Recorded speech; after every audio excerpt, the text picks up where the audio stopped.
Warga di perumahan Mandala, Jalan Kimia 20, Dusun 4, Desa Permata Baru, Kecamatan Indralaya Utara, dikejutkan dengan tumbuhnya 3 pucuk bunga bangkai. Ketiga bunga itu tumbuh di tengah perkebunan singkong milik warga bernama Sulaiman. Sulaiman menuturkan, keberadaan bunga bangkai ini pertama kali diketahui pada Selasa, tanggal 23 November tahun 2021, petang.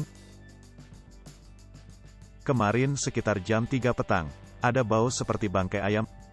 Kami cari-cari ternyata berasal dari luar rumah, kata Sulaiman, Rabu, tanggal 24 November tahun 2021. Saat diperiksa, Sulaiman melihat ada 3 pucuk bunga bangkai yang tumbuh di area kebun singkong miliknya.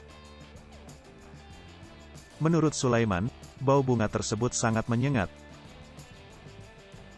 Kalau kemarin baunya busuk sekali waktu awal-awal ditemukan, ungkap Sulaiman.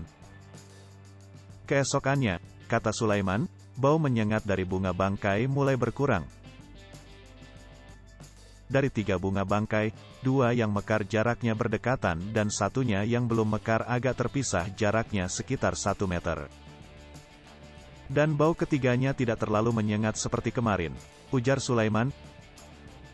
Pria 23 tahun ini mengungkapkan tak pernah sebelumnya ada bunga bangkai yang tumbuh di area sekitar tempat tinggalnya.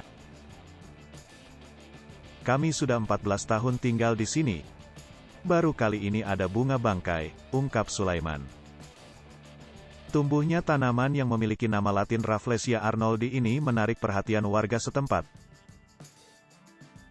Oleh Sulaiman, tanaman rumput liar di sekitar bunga bangkai dibersihkan sehingga tanaman ini terlihat jelas oleh warga maupun pengendara yang melintas. Karena ini sangat jarang, bahkan belum pernah sebelumnya tumbuh bunga bangkai, jadi banyak warga yang penasaran mau lihat. Tidak masalah juga sih, asal jangan dirusak oleh tangan-tangan jahil, kata Sulaiman. Hai pemirsa Sri Popo TV, jangan lupa komen, like, dan subscribe, serta tonton terus berita-berita terupdate lainnya ya.